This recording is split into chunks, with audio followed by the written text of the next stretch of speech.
Leon, Demo, and the entire group arrived at their destination after the last person walked through the gate. They closed it.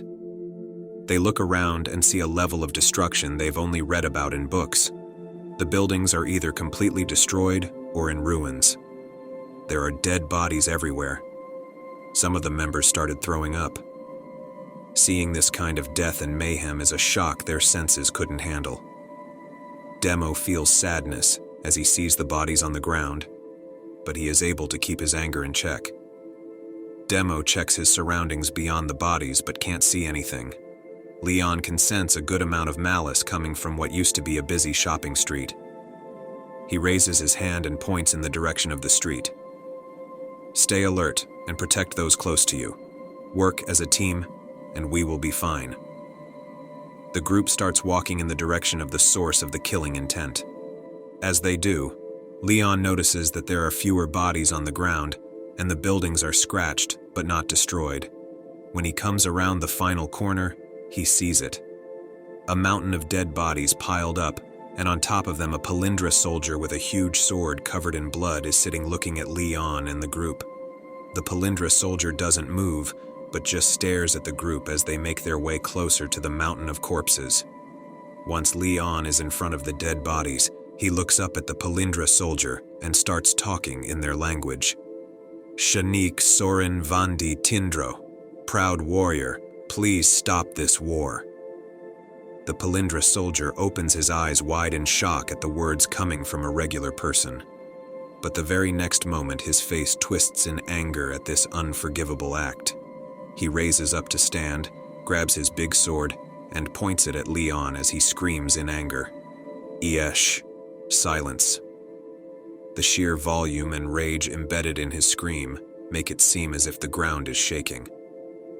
Leon and Demo, however, both seem unfazed as they keep their gaze on the soldier. The rest of the members, however, are clearly shook as they immediately transform material into weapons to defend themselves. The soldier continues speaking. Kromor Visara Vishar Nolvar. Scum like you isn't allowed to speak in the language of the gods. Leon doesn't break eye contact. He knows that the soldier can attack at any moment and that the slightest provocation can set him off. But he doesn't have any other way of communication, so he tries again. Serin, please. Before Leon can finish his sentence, the soldier disappears from sight as if he used extremely high speed. Leon immediately reacts by speedily transforming the material on his wrist. It turns into a beautiful blade, and with sheer instinct, he is able to stop the incoming attack from the soldier who is now right in front of him. The sound of their blades clashing sends a shockwave through the entire area. As everyone is watching Leon clash with the soldier, they don't notice the slight movements in the shadows of the buildings. The exact moment the blades of Leon and the soldier clash, a group of Palindra emerge from the shadows right behind the newest members who were told to stay in the back. The Palindra attack without mercy and start slaughtering the helpless new members. As the screams for help grow and they are unable to overcome their fear, the new members start running away. Having realized what was happening, the B-ranked members broke formation, trying to help the new members. 8 looked back, and from his past experiences, he was able to see the flow the battle was taking. He recognized that everything was going too clean, as if it was all a trap. He screamed at the B rank to stop them from breaking formation. "No, don't go! Stay in formation!" But it was too late. The formation was broken, and a lot of them were going after the Palindra that emerged from the shadows. But the moment their rank and file was broken, the Palindra, as if on cue, jumped back into the shadows and disappeared. 8 knew that this was now officially a trap and started looking around, and that's when he saw a large group of Palindra on the roofs of the buildings. He whispered his fears to himself. That's why they didn't destroy these buildings. The Palindra on the roof let go what can only be described as a war cry, and then they let loose a barrage of black arrows that blackened the sky and rained down on the members. 8 screamed as fast as he could. "Shields up!" The S and A ranks immediately created shields to protect themselves. The B-ranked who went to help the new members tried to do their best to put up shields for themselves as well as the new members, but not all were successful. Leon, who senses what is going on behind him, got extremely angry, but you wouldn't be able to tell from his face as he kept his composure. Demo, standing next to him, looks at the power struggle between Leon and the soldier. "Do you need help?" Leon smiles at the question and breaks eye contact with the soldier to look at Demo. "Nah, I'm okay. Heads up." And as Leon says that, he nods his head and looks past Demo, as if to warn him that something is coming his way. As Demo looks to where Leon was looking, he sees a big Palindra with an axe rushing towards him. Demo's eyes turn red with excitement, and he smiles. This will be his first real fight and the first step towards becoming stronger. The axe Palindra tries to slash and hack Demo, but Demo is able to move out of the way with each one. As the axe Palindra gets more and more frustrated with the constant misses, he prepares for a big swing, and the extra motion creates enough space and time for Demo to counter. "My turn!" Demo rushes in with the speed of a bullet and punches the Palindra straight in the chest. The Palindra explodes into thin air. This attack shocks even the big soldier Palindra, who is facing Leon as he quickly turns his head to look at what just happened.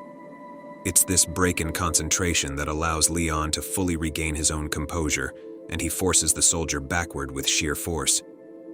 "It seems you Palindra learned a few new tricks while I was retired." Leon kneels down and places his hand on the ground. A ring of energy emanates from where Leon has his hand on the ground. The ring is followed by a circle that grows until it covers the entire area. He looks up at the soldier with a smile. "Let me return the favor." Diamond spikes spring up from the ground, attacking all the Palindra. The ones on the roof get attacked as well. The ground that was covered in shadows brings forth dark spikes that force the Palindra that were hiding in the dark out into the open. Most of the Palindra were able to block the spikes thanks to their fast reaction speed and understanding that the ring of energy was to be an attack, but not all of them. The ones who hid in the shadows weren't as lucky as they didn't see the ring, so they were all impaled by the spikes. But the ones who were able to block it were forced onto equal ground with the gym members so that they could now be attacked as well. Leon stands back up, grabs his sword, and raises it up high. "Kill them all!" The gym members scream in unison, and they all start attacking the Palindra that have been forced down. The Palindra, not afraid of battle, regain their footing and charge the members as well. Unbeknownst to those fighting, there are still several security cameras still functioning. These cameras are streaming the fights happening all over that city. Dragon's Gym wasn't the only gym or group that answered the call for help. Several gyms and institutions gathered to fight the Palindra. As each fight was as bloody and epic as the next one, each channel chose a camera to focus on. 10 had rushed outside to go to his mother to protect her in case the Palindra attacked his area. As he ran, he caught a glimpse of one of the channels showing the security camera footage. It was there that he saw Demo on screen. He stopped to look at Demo fighting the Palindra. He couldn't believe the Palindra actually attacked, but what shocked him even more was that Demo was able to defeat one of them so easily. It was right then that the hairs on the back of his neck stood up. He looked around at what could make his body react like that. He didn't see anything, but then he heard screams all around him and someone pointed up at the sky. And there he saw it, a dark wave of shadows making its way down. The Palindra were about to descend here as well.